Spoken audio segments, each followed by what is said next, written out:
আসসালামু আলাইকুম সুপ্রিয় দর্শক, আমরা এখন চলে আসলাম ড্রাগন ফল গাছ দেখতে। ড্রাগন ফল বর্তমানে অতি সুপরিচিত একটি নাম। আবহাওয়া অনুযায়ী এখন সারা দেশেই কর্মবেশ এই চাষ হচ্ছে।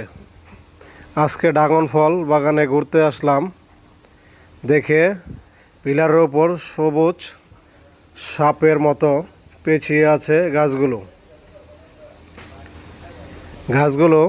অনেক সুন্দর সবুজ কুঁড়ি ধরেছে।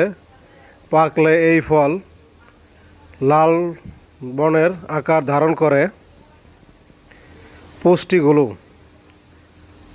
সম্পূর্ণ এই ফল দেখতে যেমন সুন্দর, দেখতে তেমন সুস্বাদু।